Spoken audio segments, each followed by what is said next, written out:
स्वागत है आपका। मैं Vivek Bindra, founder and CEO बड़ा बिजनेस.com। आज मैं भी आपको वो 36 कारण बताऊंगा जिनके कारण आपका बिजनेस नेगेटिव ग्रोथ में चला जाता है। पहला कारण क्या है? Building something that people don't need. आपने कुछ ऐसा बना दिया लोगों को चाहिए ही नहीं। User unfriendly product, ignoring the customers need. Customer आपसे तब नहीं लेता जब उसको चाहिए। कस्टमर तो आपसे माल तब खरीदता है जब उसको चाहिए ही चाहिए। दूसरा, हायरिंग पुअरली और नॉट द राइट टीम। एक बात बताएं आपको, कभी कभी सस्ता आदमी ज्यादा महंगा पड़ जाता है। रॉन्ग हायर आपको डिसरप्टिव पड़ता है, नेगेटिव पड़ता है, कॉस्टली पड़ता है, बहुत परेशान करता है। तीसरा कारण, लैक ऑफ फोकस। आप बहुत सारे काम कर रहे हैं, बहुत सारे प्रोडक्ट बना रहे हैं, बहुत सारी टेरिटरी में जा रहे हैं, बहुत सारे मार्केट के अंदर जा रहे हैं, बहुत सारे काम करने का प्रयास नहीं करना चाहिए। कंप्लीट फोकस होना चाहिए, जो बिजनेस में फेलियर का बड़ा कारण बन जाता है। चौथा कारण, stuck in legal issues. Compliances और लीगल इश्यूज को पूरी तरह से फॉलो ना कर पाना। पांचवा, failure to execute sales and marketing. Sales and marketing की राइट स्कीम ना लेके आ पाना। आप उसको अपसेल और क्रॉस सेल और रीसेल ना कर पाना। राइट प्राइसिंग स्ट्रैटेजी नहीं रख पाना। उसको ढंग से मार्केट नहीं कर पाना, महंगा मार्केट कर देना। अगला है गेटिंग आउट कंपीटेड।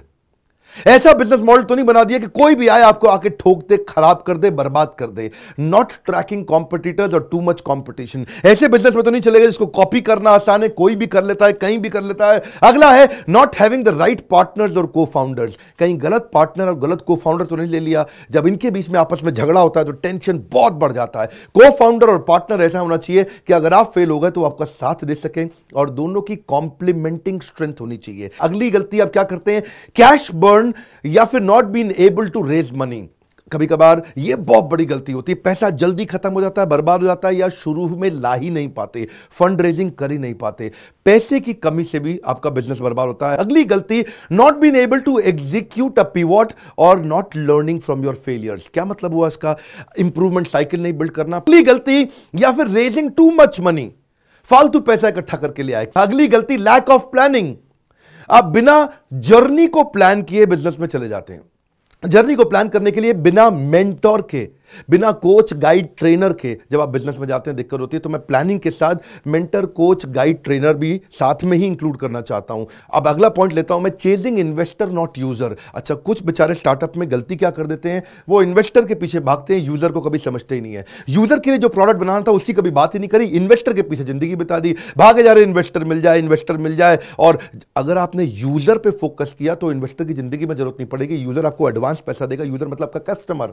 अगला है लीडरशिप या स्ट्रैटेजी का फेलियर होना। कभी कभार स्ट्रैटेजी ठीक नहीं बना पाते, स्ट्रैटेजी की समझ नहीं है हमारे को। स्ट्रैटेजी बिजनेस में अमूमन लगभग 50 प्रकार की होती हैं। वो कौन सी 50 प्रकार की स्ट्रैटेजी है वो जानने के लिए एवरीथिंग अबाउट एंटरप्रेन्योरशिप, इसके बारे में मैं बाद में बताऊंगा। अगली गलती, आपके पार्टनर्स और अलायंसेस ही ठीक नहीं थे। जो आपके वेंडर, आपके कॉन्ट्रैक्टर, आपके इन्वेस्टर, आपके पार्टनर, अगर आपका सप्लायर कमजोर है तो आपका एंड प्रोडक्ट हमेशा ही कमजोर जाएगा। अगली गलती, डिफरेंशिएशन बिल्ड नहीं किया, नो डिफरेंशिएशन। ये बहुत इंपॉर्टेंट पॉइंट है। ये थोड़ा कॉम्पिटिटिव एडवांटेज मैं बता चुका हूं, उससे थोड़ा मिलता जुलता है। डिफरेंशिएटर का मतलब क्या हुआ? कस्टमर क्यों आपके पास आएगा। और अगली गलती क्या करते हैं? आप बिजनेस मॉडल ही ठीक नहीं बनाते।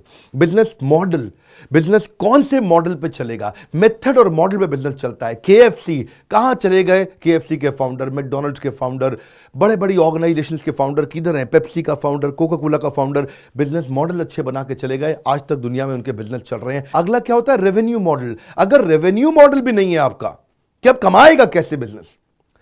रेवेन्यू मॉडल और बिजनेस मॉडल अलग अलग चीजें हैं। बिजनेस मॉडल है कि स्केलेबिलिटी कैसी आएगी, पर रेवेन्यू मॉडल क्या है? पैसे की इनकम होने की संभावना क्या है। अगली गलती, ओवर एक्सपेंशन।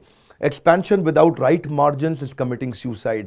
ज्यादा एक्सपैंड नहीं करना क्योंकि स्केल किल्स। अगला तकलीफ क्या है? आपके कहीं बैड डेट तो नहीं बढ़ रहे, कहीं ऐसे लोग तो नहीं जो पैसा लेके भाग ही गए। अगली गलती, macro economic factors. Macro economic factors अमूमन आपके हाथ में होते ही नहीं। ये कौन से फैक्टर्स हैं? ये है कि अर्थक्वेक आ गया, या कोई जैसे अब कोरोना वायरस के कारण बेचारे कईयों के बिजनेसेस बर्बाद हो रहे हैं। अगला, स्लो एग्जीक्यूशन। आपको एग्जीक्यूशन के फ्रेमवर्क से नहीं मालूम, कि आपको फ्रेमवर्क बनाने नहीं आते कि मैं एग्जीक्यूट कैसे करूंगा, ट्रैक कैसे करूंगा, करूंगा, स्कोर बोर्ड कैसे बनाऊंगा, रिजल्ट कैसे चेक करूंगा। अगला है wrong target and positioning.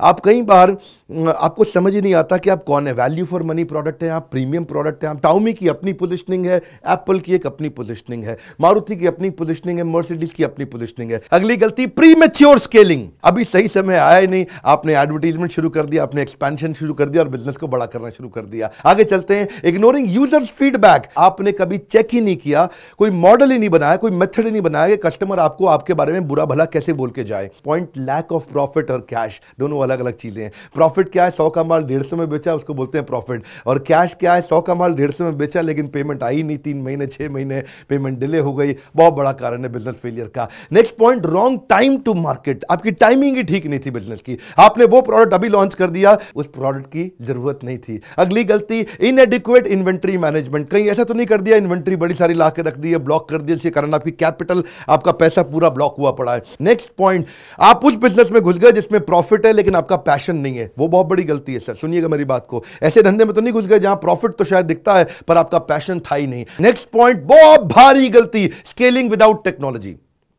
Business बड़ा करने निकले थे, टेक्नोलॉजी आपने बिल्ड नहीं करी। बिना टेक्नोलॉजी के बिजनेस कभी बड़ा नहीं करते। Next point, personal use of business fund. आप लोन लेके तो आ गए लेकिन पैसा आपने अपनी गाड़ी में लगा दिया, बड़ी गाड़ी खरीदूंगा, बड़ा फार्म हाउस, बड़ा मकान। नेक्स्ट पॉइंट, गलती क्या है, नो सक्सेशन प्लानिंग। आपने अपनी अगली लीडरशिप नहीं तैयार करी, अपनी अगली टीम नहीं तैयार करी। Next point, failure to identify opportunity gap. आप ऐसे बिजनेस में तो नहीं चले गए जहां पे आप अपॉर्चुनिटी गैप ही नहीं समझ पाए। नेक्स्ट पॉइंट क्या है, बैड प्रोडक्ट एक्सपीरियंस। ऐसे तो नहीं कर रहे कि कस्टमर जो प्रोडक्ट ले रहा है वो लेके तो जाता है लेकिन वापस लौट के नहीं आता। ये वाली गलती थोड़ी फर्क है। ये क्या है, अनट्रेन्ड और डिसहार्मोनियस टीम मेंबर। आप टीम लेके तो आ गए पर अपनी बदलती ऑर्गेनाइजेशन के हिसाब से आप उनको ट्रेन नहीं कर पा रहे या उनके आपस के झगड़ों को सुलझा नहीं पा रहे।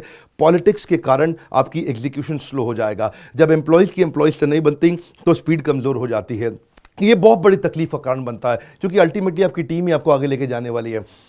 36वां पॉइंट, जबरदस्त LTVC यानी कि long term value of customer. आप ऐसा कस्टमर नहीं बिल्ड कर पाए जो बार बार आपसे ट्रांजैक्शन करता रहेगा। आप ऐसा कस्टमर प्रोडक्ट बिजनेस नहीं बिल्ड कर पाए जिसमें रिकरिंग रेवेन्यू आता रहेगा।